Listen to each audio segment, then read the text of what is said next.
Alors, bonjour. Moi je m'appelle, mon nom est Yann Gobard et je suis monteur sur sur la série, la nouvelle série produite par Ankama qui s'intitule Devil Stars, qui est une série en stop motion, donc animation image par image pour les non anglophones.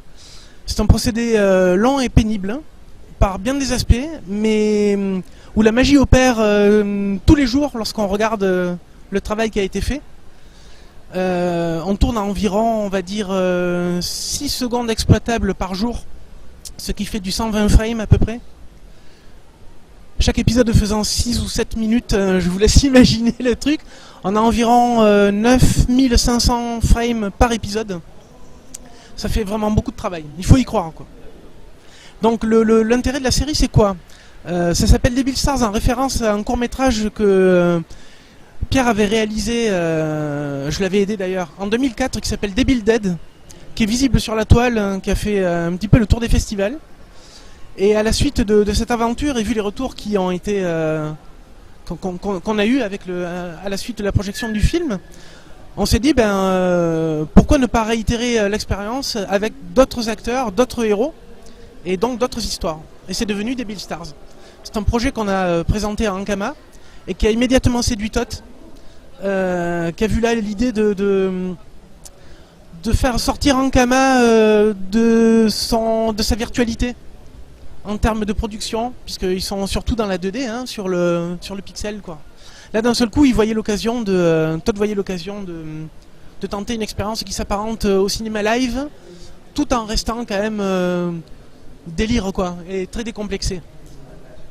Pouvez-vous nous présenter les premiers personnages déjà du premier épisode de Devil Stars? Alors donc le premier épisode de Devil Stars s'appelle The Good Father. C'est une référence à The Godfather, le film de Coppola. Voilà, parce qu'on est tous toute l'équipe est fondue de cinéma de genre notamment.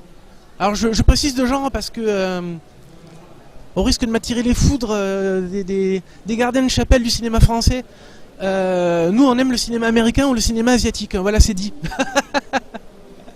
Alors et les mangas japonais aussi évidemment. Donc là nous avons Charles Ingalls, l'indéboulonnable Charles Ingalls de La Petite Maison dans la Prairie, super quaker. Bon voilà, le modèle du pionnier américain, quoi.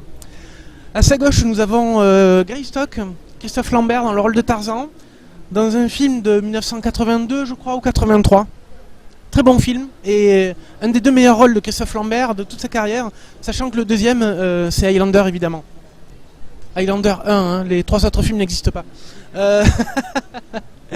Et à la gauche de Tarzan, nous avons Leatherface, un de mes boogeyman préférés, même si c'est pas réellement un boogeyman. C'est Massacre à la tronçonneuse, le fameux film de Toby Hooper de 75. Bon, enfin moi c'est un de mes films favoris. Un pur chef-d'œuvre pour qui aime le cinéma un peu viscéral, à tous les sens du terme. Donc l'idée de Devil Stars, c'est de faire se rencontrer des gens qui ont a priori n'ont aucune chance de se rencontrer dans la vraie vie, à travers des histoires complètement fantasques.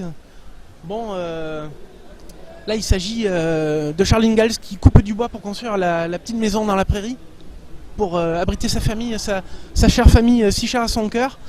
Tarzan, lui, il voit ça, il n'est pas du tout d'accord, les arbres, faut pas les couper. Du coup, il va y avoir un début de discussion entre les deux, mais chacun prêchant pour sa paroisse, et si j'ose dire, il va rien en ressortir de bon. Et puis là, intervient Leatherface qui va régler la question, comme il sait si bien le faire, à coups de tronçonneuse. Et donc, où c'est visible? Attends, où est-ce que c'est visible Devil Stars plus précisément? Alors là on vient de finir cet épisode il y a 2 mois de ça. On est déjà sur le tournage du deuxième épisode qui s'appellera Black Chapel, en référence à Whitechapel, qui sera un Sherlock Holmes, mais un Sherlock Holmes particulier puisque Sherlock Holmes sera Morgan Freeman et que Watson sera Forest Whitaker. Donc on a tout blackisé, on a pris la culture wasp et puis on s'est dit allons-y, faisons tout ça. L'idée date d'il y a déjà 1 an et demi. C'est le moment où Obama a été élu aux États-Unis. Alors là, en voyant ça avec Pierre, on s'est dit, avec toute l'équipe, on s'est dit, on tient quelque chose, quoi. On est presque en avance sur l'actualité quelque part, à travers une révision des grands mythes. Bon, voilà, on trouvait ça marrant, et puis ça nous a amené à trouver plein de gags. Et au niveau du doublage, pour les personnages, vous avez essayé de trouver les voix réelles des imitateurs ou des choses comme ça? Alors c'est vrai, c'est une très bonne question. Avant de répondre à celle-ci, je répondrai donc à la précédente. Désolé, j'ai un peu divagué. Le sommet de la pyramide en Camienne se réfléchit à la façon de promouvoir des Bill Stars. La convention numéro 5, là, où nous sommes présentement, est l'occasion pour nous de montrer le film qui donc a été fini il y a peu de temps et de rencontrer son public. Un public qui étonnamment, et c'est bien, c'est une bonne surprise, s'échelonne de, on va dire, 12 ans à 40 ans. Donc ça c'est cool. Toutes tranches d'âge confondues, donc toutes couches socioculturelles confondues, c'est super. On est ravis quoi, c'est au-delà de nos espérances. Donc voyant ça, il y a du pourparler avec France Télévisions, mais c'est des secrets d'alcôve, moi je peux pas en dire plus. En plus c'est pas moi qui décide, donc voilà, j'essaie de répondre à votre question. En gros, on va d'abord jauger le public, et ensuite aller plus en avant dans les négociations avec les distributeurs. En attendant, nous tournons. Voilà, c'est pour ça que je parlais du deuxième épisode. En attendant, nous tournons. Alors, les voix, puisque c'était aussi la question. Charles Ingalls a été doublé par Philippe Dumont. Philippe Dumont est un doubleur très actif. Il travaille déjà sur Wakfu. Hein. Il fait le papa d'Amalia. Christophe Lambert a été doublé par Frédéric Largier, qui est un ami de longue date du réalisateur, de Pierre, qui avait déjà doublé Christophe Lambert dans Devil Dead, dont on parlait tout à l'heure, et qui le fait très bien. Il n'y a aucune moquerie à ça, hein, je précise, nous sommes dans l'hommage, hein, pas dans la déconnade. Pas dans la parodie. La parodie mais avec du cœur, quoi. Voilà, on n'est pas là pour se foutre de la gueule de ces gens-là, au contraire, on les adore. On pensait bien que si on les adorait pas, on passerait pas 6 mois de notre vie à les animer. Hein. Et le dernier, Lizardface, pour finir hein, au niveau des voix, c'est Patrick Béthune qui a fait ça. Alors Patrick Béthune, bon, il est adorable, il est bourré de talent. Pour vous donner un exemple, c'est la voix française de Jack Bauer dans 24 heures chrono. C'est magnifique. Voilà. Et donc, au niveau du décor, donc la forêt, etc. et tout, on voit vraiment qu'on s'y croirait dedans si on aurait été tout petit. Et donc au niveau de la forêt, est-ce que vous pouvez nous en dire un peu plus, etc. Combien d'heures, combien de temps, tous les matériaux utilisés, si vous pouvez, bien sûr, etc. et tout. Alors, je vais faire un effort de mémoire. Déjà là, vous avez qu'une partie du décor. Le décor, au final, fait 16 mètres carrés. Les marionnettes font environ 40 cm de haut. Les arbres avoisinent les 1,10 m de hauteur. Alors, tout le décor a été... Il y a une plaque de fer sur tout le décor, parce que les pieds des personnages sont aimantés. Ça nous permet de les mettre sur une jambe sans qu'ils tombent trop. Donc le décor pèse très lourd. Le sol a été fait en flocage, avec du sable mêlé à de la peinture. Les arbres, c'est du polystyrène avec de la filasse, du plâtre peint et resculpté. Quant au feuillage, c'est du gros délire, mais le feuillage c'est du scotch bridge découpé, une bonne centaine de mètres, découpé en petits dés, qu'on a trempé dans de la résine et qu'on a peint par plusieurs couches de pistolets à peinture.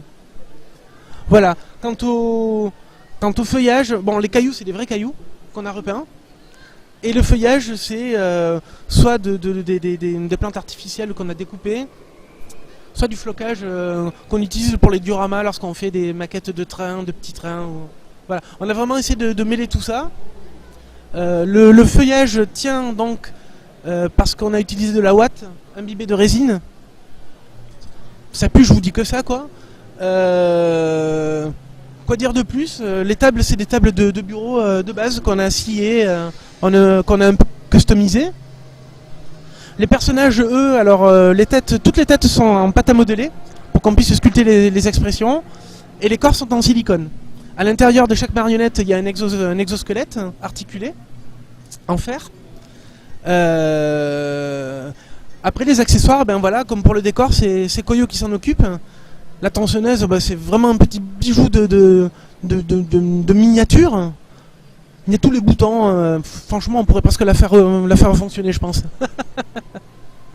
et voilà, et les costumes ont été faits par une costumière qui travaillait déjà dans les costumes de poupées. Elle s'en est très bien sortie.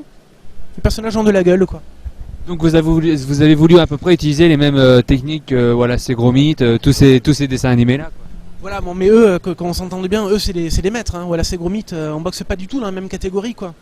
Mais en même temps, sachant qu'on n'a pas ni leur effectif, ni leur talent, ni leurs moyens, hein, aussi, Avec Pierre, il est devenu très clairement évident qu'on allait tenter de faire quelque chose d'un peu décalé.